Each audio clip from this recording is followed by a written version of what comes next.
Our generation is the new generation, the modern Malaysia. We are a generation that often find ourselves caught in between modernity and tradition. We are a generation that often find ourselves caught in between what's right and what is wrong. My generation has the capacity to transform society. My generation is brave. My generations are the decision makers. We are united to achieve our common goal. We are the game changers. I love Malaysia, but the thing that you need to know, or I would say I would like to share with you, is that Malaysia has its issues just like any other country in the world. If there will be a message, I guess it would be to just to say hang on to what you believe in, hang on to what you know to be good and know to be true and know to be right, and don't let that go away as you go along. I think I need maybe more encouragement, more motivation in my own life. I think what motivates me most right now is the religious writings.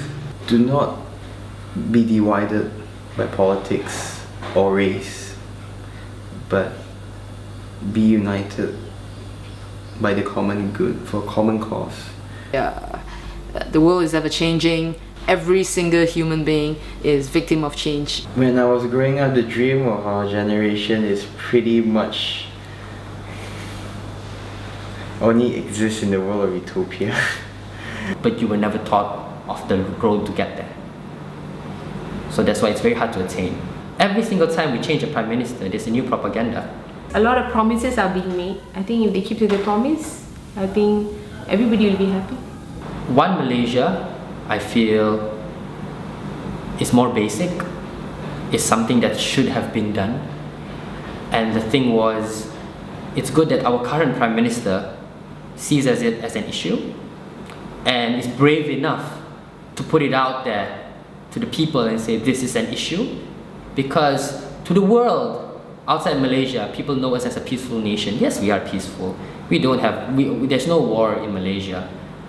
But internally, are we happy with each other? It's good to have this kind of vision. It's good to instill and cultivate this in your people. But how much are you doing it? How much is it successfully instilled in your people? Do they internalize it like you do? Do they embrace this vision? A more united Malaysia. This is like coming from the bottom of my heart, saying that in sense of, because Malaysia has so much of potential if we come together as a nation. And if they really go back and study their sacred writings, they will see that what God has asked us to do is to live in unity. Yes, it has general election, the 13th general election of Malaysia. It has opened up. I mean, as a lot of people are actually looking at it as, oh, okay, this is a democratic right of mine. I think that kind of change, it's not going to happen overnight.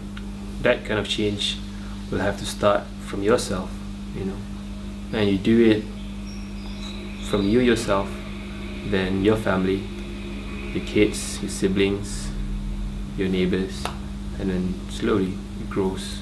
We individuals are looking into the welfare of each other. It's not expecting help from the government only. We have to be united in our vision and also in our thoughts and also in our action. My aspiration is I want to be an individual who can serve in my community. I want to be able to contribute to the building of a better community, a prosperous community. If nothing changes, yet the people are changing, like I said, it's a very scary place to be. The country refuses to change, yet the people wants to change. Bagi saya,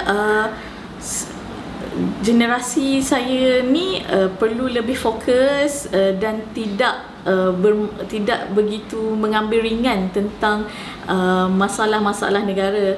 Going back to history is one way to remind ourselves that we should be very, I suppose, appreciate the peace we have, but also try to maintain the peace that we actually have. Well, because I'm 25 years old, 1988 is the year that I'm born in. It's the first time there was this race uprising, because we have lived in peace for the past 25 years of my life. The 1988 riot is a good reminder that there are certain instances it can be dark volatile, where a certain thing can spark a whole riot. Saya dilahirkan di kawasan persekitaran yang pelbagai kaum. Contohnya rakan baik saya sendiri pun berlainan agama, berlainan kaum. Maknanya apa yang saya perlu sekarang dan untuk masa depan juga ialah sikap kerjasama. I think a more liberal society, which were more outspoken, not too passive. Yeah. I think most people in my age have that kind of aspiration in their heart, but they just don't know how to convey it. Right? They don't know how to express it. I hope you listen, and when you say something, I will do my best to listen as well. And don't be afraid to talk. My 80s generation are doing that, and they are very open about it. They're quite loud about it, in sense of saying that no, this is my rights. I'm gonna say it out loud. What I dream of is just basically to know that I can change people's lives by expressing what they feel. I'm very sure that the things that are happening in the grassroots will be able to change the country. School is the best place where you can begin, because you start at the very at the beginning. And I think also there is a beauty because there are so many students from different races, ethnicity coming together. So education is actually a platform for unity. I'm already implementing it in school. I see my students all equal. Be a good citizen. True hold to their beliefs, and bring Malaysia's names to a new level. If proper cohesion is achieved, where every strength is harnessed to its maximum capacity, I feel that Malaysia is really a force to be reckoned with. You don't change overnight. You need to do it. You don't do it abruptly. You do it in stages. My generation have a lot of capacity, potential to bring about transformation in our society.